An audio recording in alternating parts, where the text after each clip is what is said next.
Welcome back.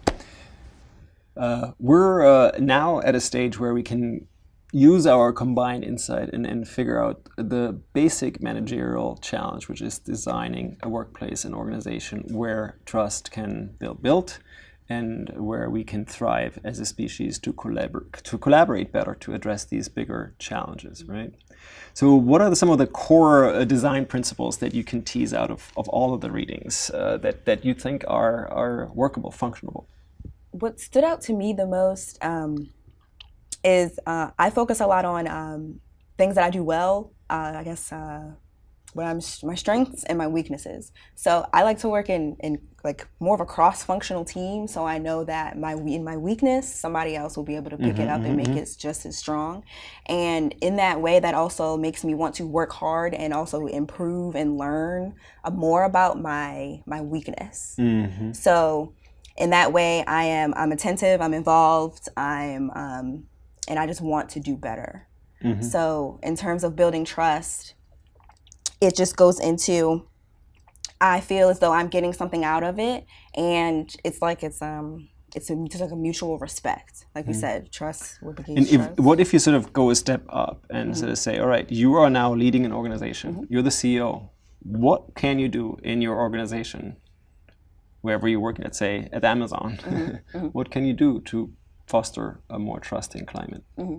I definitely think that when employees feel heard, they are definitely more trustworthy in terms of their employers. So what would you suggest then as a... So whether it be kind of a way for employees to just express their concerns in a way that isn't open to the rest of the employees. So it's secret. So it's secret? Yeah, so it's okay. The upper management is hearing it, but it's not heard to all of the employees to where it's like, oh, I'm scared, I'm not going to say this. So I just want to sort of go back to this because this is quite important, because now what you're saying, what you think designing for trust is not transparency, right? And I do think this is quite critical. So all these efforts designed to create trust that just focus on transparency are actually potentially undermining this because people feel scared. They don't want to share it. And I do think we need those protected spaces. They call it psychological safety, spaces where we can share without being fully transparent, where we have safe spaces, right? So just a thought. But yeah, I'm also asking you students to just think about what would it mean for you to organize and to manage an organization, a group, a team where you can trust each other.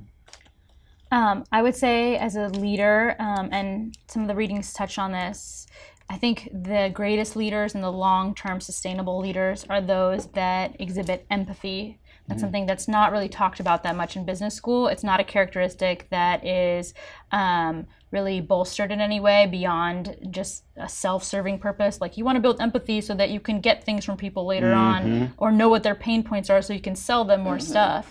But empathy, and then also exactly what you were saying, is creating actual feedback loops. So often we hear about, especially in the organizational structure, performance reviews and employees just feeling like they're constantly being assessed or monitored or micromanaged. And if that is going to be the case, understanding that that is not productive, but also there needs to be another feedback loop to speak about your managers and assess them as well, and know that everyone is held accountable. But that would require a massive restructuring, because while transparency can be hurtful in revealing all these things and people might not feel that they have a safe space, if that information is available everywhere, then perhaps companies would try from a higher level to foster better relationships to begin with. So I think that it really comes back to actual real feedback loops, not just like formalities that are going to be ignored. And then also ensuring that your employees feel like they make an impact and that they matter and that you're fostering them. I mean, a lot of people dedicate their lives to their businesses, and the second, a consultant comes in and decides that it would save the company money to nix them, they're let go. I know that's a stereotype you see in movies often with consultants, but it is also a reality, or it's a perception that the public has, which leads to mistrust. But the same kind of investment that people put in their workplace, They want that. they want that back. And I think that goes back to mirroring the relationship. And a lot of that comes from softer skills like empathy, and not in some weird transactional opportunistic sort of empathy. So basically, going back to the statement on the purpose of cooperation by the Business Roundtable, they hit on all the right notes in some way, right? You want to deliver value to your customers, you want to invest in your employees, dealing fairly and ethically with suppliers, you want to honor the dignity of everyone, right? You want to make life better for everyone. If this just were to be something to be believed, this could be a fantastic sort of guideline, right? Strikes me almost like that could be coming out of the Bible. Any of those wisdom traditions, right? Treat people as you want to be treated. Yeah? Very simple, and so hard to do. And yet we have gone further and further and further away from this ethical kind of assumption or the approach. And it's interesting to me, is just like as an observer, is like ethicality used to be seen as something like that's not part of business, right? And I'm not talking about somebody telling you what to do, but just the concern, what is the right thing? Like if you start asking that question, and I'm coming back to the bagel, right? You know, asking the question, what gets us here into the safe and just zone where everybody can thrive? Then you have a different conversation. And then if you get people power to make decisions, yeah, of course you will trust them because you trust. They will trust you. You trust them in terms of giving them power and decision making, right? And not just fake decision making power. It needs to be something real. That's why most cooperatives, which are in part some large organizations, they have higher trust, right? B Corps have higher trust. Social enterprises engender higher trust. They speak to a higher purpose.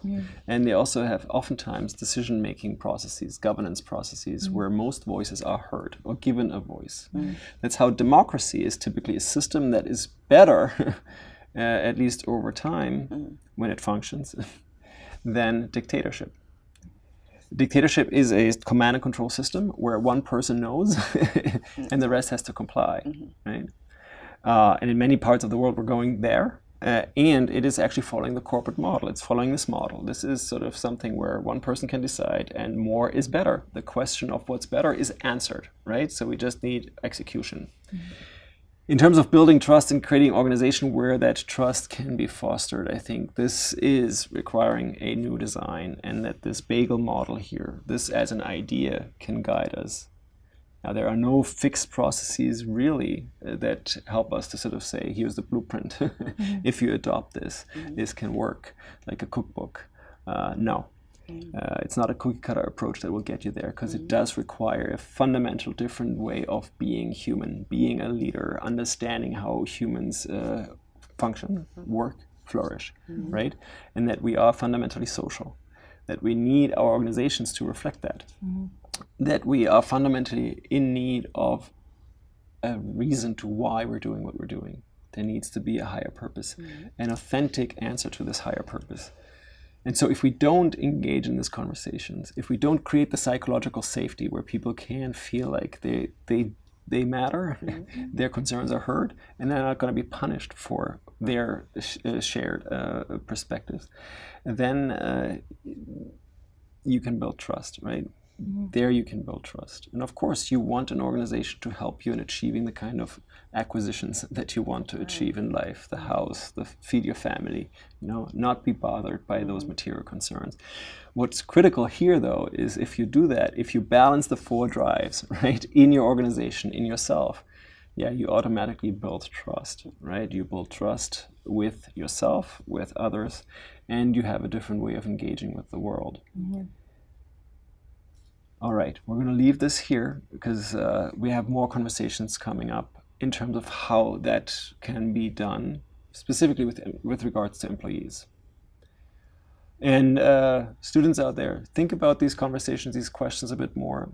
Think about how you would design an organization that is more optimally human, that can solve the fundamental problems that humanity is facing by being trustworthy and trusted.